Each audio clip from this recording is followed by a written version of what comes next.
বাংলার প্রত্যন্ত এক গ্রাম নয়নপুর। চারদিকে সবুজ জমি, পাখির ডাক, আর ভোরের সূর্য ওঠার আগেই ডাকঘরের পাশ দিয়ে গরুর গাড়ি চলে যায় টুপটুপ শব্দে। শান্ত নির্জন স্বাভাবিকভাবে মানবিক এবং প্রকৃতির কাছাকাছি বসবাস এই গ্রামের মানুষের। কিন্তু গ্রামের এক প্রান্তে ছিল একটি নিষিদ্ধ এলাকা, কালীবাড়ির বটগাছ। 10-12 বিঘা জমির মাঝখানে দাঁড়িয়ে থাকা সেই বিশাল বটগাছটি যেন দূর থেকে কোনো অন্ধকার দৈত্যের মতো মাথা উঁচু করে দাঁড়িয়ে থাকে। দিনের বেলাও তার গায়ে এক অদ্ভুত শিহরণ সৃষ্টিকারী নীরবতা। গ্রামের বয়স্ক লোকেরা ছোটদের সতর্ক করত, ওই বটতলায় সন্ধ্যের পর যাস না, ওখানে অন্য কেউ থাকে। শিশুরা ভয় পেয়ে যেত, কিন্তু কৌতূহলও কম ছিল না। শোনা যায় প্রায় 80 বছর আগে সেই বটগাছের নিচে ছিল একটি ছোট্ট শ্মশান। বিধবা কালীমণি সেখানে আত্মহত্যা করেছিল। তার স্বামী ছিল নিষ্ঠুর নেশাখোর, প্রতিদিন তাকে মারধর করত। আর সেই নির্যাতন সহ্য করতে না পেরে এক রাতে কালীমণি গলায় দড়ি দেয়। মৃতদেহ শতস্কার করা হয়, কিন্তু লোকে বলে তার আত্মা শান্তি পায়নি, কারণ সে মৃত্যুর পর থেকে এলাকার মানুষ বটতলা দিয়ে যেতে ভয় পায়। মাঝে মধ্যে রাতে সেই বটগাছের ডালে সাদা শাড়ি পরা এক নারীকে দেখা যায়, চুল এলোমেলো, মুখ ঢাকা, চোখ জলজল করছে। অনেকেই বলতো ওটা কালীমণি নয়, এটা পেতনি হয়ে গেছে। গল্পটি গ্রামের প্রতিটি মানুষ জানত, তবু কৌতূহলে কেউ না কেউ মাঝে মাঝে বটতলার কাছে চলে যেত এবং ফিরে এসে অদ্ভুত অভিজ্ঞতার কথা বলতো। রিয়াদ একজন কলেজ ছাত্র। ঢাকার ব্যস্ততা ছেড়ে সে কয়েকদিনের ছুটিতে এসেছে দাদু বাড়িতে, নয়নপুরে। সে শহুরে ছেলে, ভূতের গল্পে বিশ্বাস নেই। দাদু তাকে বটগাছের গল্প শুনিয়ে ভয় দেখাতে চাইলেও রিয়াদ হাসে। দাদু, এসব গ্রাম্য কুসংস্কার, ভূত টুত কিছুই নেই। দাদু মুখে বিস্ময় নিয়ে বলে, তুই বিশ্বাস না করলেই হলো, অনেককে দেখছি বড় বড় বুঝদার মানুষও ও গাছের লেজ ধরতে গিয়া পাগল হয়ে গেছে। রিয়াদ হাসতে হাসতে বেরিয়ে যায়। তারই কৌতূহলই তাকে বিপদের মুখে ঠেলে দেয়। এক সন্ধ্যায় গ্রাম্য মাঠে আড্ডা দিচ্ছিল রিয়াদ আর গ্রামের সমবয়সী কয়েকজন। হঠাৎ তুষার বলে ওঠে, শুনলাম তুই নাকি ভূত বিশ্বাস করস না, তাহলে সাহস থাকলে আজ রাতেই বটগাছ পর্যন্ত যাস। সাথে সাথেই সবাই ওরে চ্যালেঞ্জ, যাবি বলে উঠল। রিয়াদ একটু বিরক্ত হয়ে বলল, তোমরা যদি ভয় পাও সেটা আমার সমস্যা নয়, আমি ভয় পাই না। তুষার বলল, ঠিক আছে, আজ রাত 12টায় আমরা সবাই মাঠের বাঁধের পাশে দাঁড়াবো। তুমি একাই গিয়ে বটগাছটা ছুঁয়ে আসবে, সাহস থাকলে প্রমাণ করো। রিয়াদ হাসল। চ্যালেঞ্জ তো চ্যালেঞ্জ। সে রাজি হয়ে গেল। রাত ঠিক 12টায় সবাই বাঁধের পাশে। আকাশে চাঁদ নেই, শুধু হালকা মেঘ ও ঠান্ডা বাতাস। দূরে দাঁড়িয়ে থাকা বটগাছ দেখতে যেন অন্ধকারের গভীরে ডুবে থাকা কোনো প্রাণী। রিয়াদের হাতে শুধু একটি টর্চ। বন্ধুরা তাকে সতর্ক করল, আর কিছু হইলেও দৌড়ায়ে চলে আসবি। রিয়াদ হেসে বলল, তোমরা ভয় পাচ্ছ, কিন্তু আমি না। সে একা এগিয়ে গেল।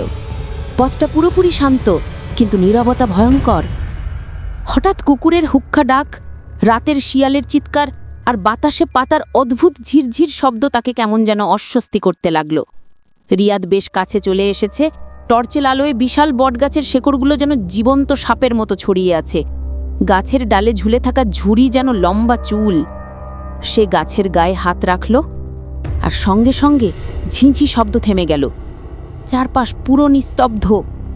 রিয়াদ টের পেল কোনো অদৃশ্য দৃষ্টি তাকে দেখছে। ঠিক তখনই বাতাস হাওয়ার মতো নয়, মানুষের ফুঁ দেওয়ার মতো করে তার কানের বাঁশ দিয়ে গেল। কেন এলে? রিয়াদ শরীর কেঁপে উঠল। সে টর্চের আলো একদিকে ঘোরালো, কেউ নেই।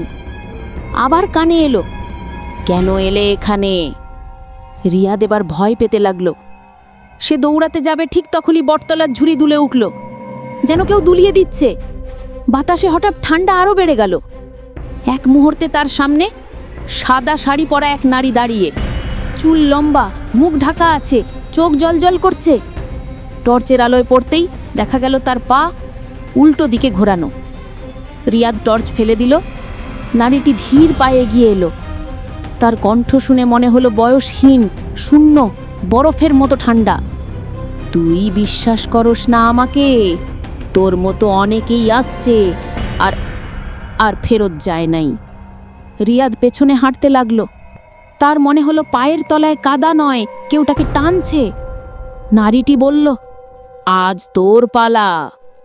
এক মুহূর্তে সেই নারী লাফিয়ে ঝাঁপিয়ে পড়ল রিয়াদের দিকে। রিয়াদের চোখের সামনে সব কালো হয়ে গেল। রাত প্রায় 1টার দিকে বন্ধুরা রিয়াদের চিৎকার শুনল। তারা দৌড়াতে দৌড়াতে বটতলার দিকে গেল। সেখানে গিয়ে দেখে রিয়াদ মাটিতে অজ্ঞান হয়ে পড়ে আছে।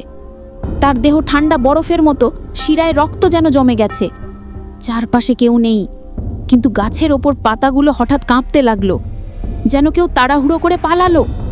তুষার আর বাকিরা কোনো মতে রিয়াদকে বাড়িতে আনে। পরের দিন দুপুরে রিয়াদের জ্ঞান ফেরে, কিন্তু সে কথা বলছে না। তার চোখ বড় বড় হয়ে আছে, যেন ভয় তাকে গিলে ফেলেছে। দাদু এসে বলে, কি হয়েছে? রিয়াদ কাঁপা গলায় শুধু বলে, ও ও আমাকে যেতে দেবে না। ও এখনো গাছ থেকে তাকিয়ে আছে। সবাই অবাক, কারণ জানালা দিয়ে দেখা যাচ্ছে বটগাছ দূরে হলেও স্পষ্ট দেখা যায়। রিয়াদ সেদিকেই তাকিয়ে কাঁদতে লাগলো। কাউকে কাছে আসতে দিল না। তারপরের কয়েকদিন রিয়াদের অবস্থা ভয়াবহ হয়ে যায়। রাতে সে চিৎকার করে উঠে বসে, ও এসেছে, ও এসেছে, ও আমার কাছে দাঁড়িয়ে। তার বাবা মা আতঙ্কিত হয়ে যায়। দাদু বুঝলেন রিয়াদ শুধু ভয় পায় না, ওর পেছনে কিছু লেগে গেছে। গ্রামের লোকেরা একজন ওঝাকে ডাকে। ওঝা এসে রিয়াদের ঘরের দরজায় দাঁড়ালো। তার হাতে ছিল ঢোল, ঘুঙুর আর তামার একটি পাত্র। রিয়াদ ওঝাকে দেখেই কেঁদে ফেলল। ওঝা দাদা, ওকে তাড়ান, ও আমাকে নিতে এসেছে। ওঝা চোখ বন্ধ করে কিছুক্ষণ মনোনিবেশ করল, তারপর বলল, এই ঘরে ওর ছায়া আছে, ওকে ডেকে আনতে হবে। সবার গা শিউরে উঠল। ওঝা মন্ত্র পড়তে শুরু করল। ঝোলার ভেতর থেকে লাল গুঁড়ো ছিটাতে লাগলো।